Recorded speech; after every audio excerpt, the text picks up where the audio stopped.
हमारा देश इस समय कोरोना जैसी महामारी से जूझ रहा है। इसी को लेकर मैं आप लोगों से कुछ निवेदन करना चाहता हूँ। ये बीमारी उसी को होती है जिसकी रोग प्रतिरोधक क्षमता कम हो। सभी उम्र के लोगों को ये बीमारी हो सकती है। तो हम अपनी रोग प्रतिरोधक क्षमता कैसे बढ़ाएं, इस बारे में हमें बहुत ध्यान देना है। हमें नियमित रूप से व्यायाम करना है, योग करना है, प्राणायाम करना है, ताकि हमारे फेफड़ों की क्षमता बढ़ जाए। जनरली हम लोग अपने फेफड़ों से केवल 70% काम लेते हैं। तो हमें ऐसे माहौल में क्या करना है, अपने फेफड़ों को ऐसा मजबूत बनाना है कि वो 100% काम करें, 100% एक्टिव रहें। तो उसके लिए मैं आपको एक एक्सरसाइज बताता हूँ, बहुत ही सिंपल है। आप जब भी फुर्सत में रहें, वैसे तो सुबह करें तो ज़्यादा अच्छा है, अपने घर में कर सकते हैं या अपने कार्यस्थल में जब भी आप फ्री रहें, थोड़ा सा आपके पास टाइम हो, तो आपको ये अवश्य करना है और दिन में कम से कम 10 मिनट करना है। आप कृपया ध्यान दें। गहरी लंबी सांस लेना है, जितना सांस भर सकते हैं फेफड़ों में उतना पूरा भरना है।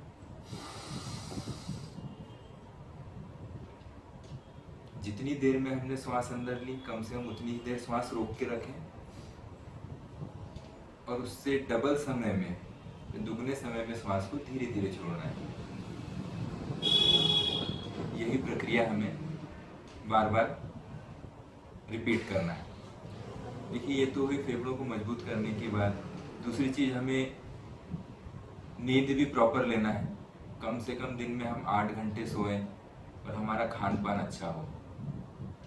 हम जब भी कार्यस्थल पे जाते हैं और हम लौट के अपने घर जाते हैं, तो हमें कुछ सावधानियां रखना है।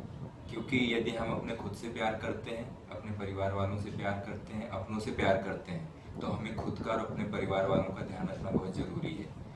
तो इसके लिए हम जब भी बाहर से आते हैं तो हमें कपड़े उतार के बाहर ही रखना है और घर पे जाके अंदर बाथरूम में गर्म पानी से साबुन से नहाना है। उसके बाद हम अपने परिवार वालों के साथ रह सकते हैं, कोई दिक्कत नहीं है। कुल मिला के हमें स्वच्छता का ध्यान रखना है, अपने परिवार वालों की, अपने खुद की भी। बच्चों में भी आदत डालें कि यदि वो बाहर जाते हैं घर से, या बड़े बूढ़े हैं हमारे घर में, वो भी घर से बाहर जाते हैं, तो दूसरों से, किसी भी अन्य व्यक्ति से, चाहे वो बीमार हो चाहे स्वस्थ हो, हमें 6 फीट की दूरी बनाकर ही चलना है।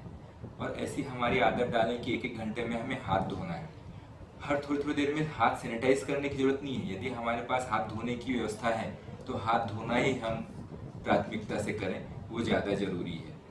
और हमारे हाथ को नाक, मुंह और आँख तक पहुंचने से हमें बचाना है, क्योंकि इन्फेक्शन इन्हीं जगहों से हमारे शरीर में प्रवेश करता है। और ये दायित्व केवल सरकार का नहीं है, ये दायित्व सरकार और हमारा मिला जुला होना चाहिए, ताकि हम कोरोना मुक्त भारत को जल्द से जल्द देख सकें। संगीत के माध्यम से भी मैं आप लोगों को मोटिवेट करना चाहता हूँ। यूं ही कट जाएगा सफर साथ चलने से, ये मंजिल आएगी नजर साथ चलने से। यूं ही कट जाएगा सफर साथ चलने से, ये मंजिल आएगी नजर साथ चलने से।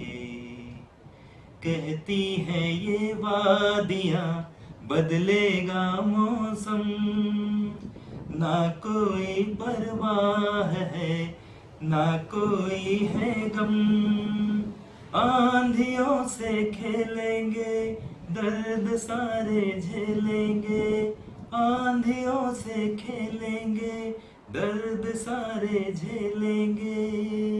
यूं ही कट जाएगा सफर साथ चलने से, कि मंजिल आएगी नजर साथ चलने से।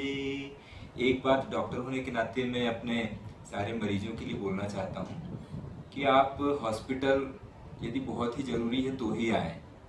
जैसे आप बीपी, शुगर या अस्थमा से परेशान हैं, आप उसका इलाज ले रहे हैं, तो आप कुछ समय के लिए दवाइयाँ बढ़ाते जाएं, क्योंकि हॉस्पिटल एक ऐसी जगह है जहाँ पे संक्रमण होने की ज़्यादा संभावना है। तो अपने डॉक्टर से बहुत ज़रूरी हो तो आप फ़ोन पे सलाह ले लें, और यदि बहुत ज़रूरी ना हो तो आप हॉस्पिटल ना आएँ। जो दवाइयाँ आपकी चल रही है उसी से यदि आपको आराम है तो आप वही दवाइयाँ 1 महीने के लिए, 15 दिन के लिए आप बढ़ा सकते हैं। और अंत में एक बहुत ही ज़रूरी बात, कोरोना से बिल्कुल मत डरिए, घर पर रहिए, मस्त रहिए, स्वस्थ रहिए, लॉकडाउन का पूरा पालन करिए और हमारे इस चैनल को ज़रूर सब्सक्राइब करिए। बहुत बहुत धन्यवाद।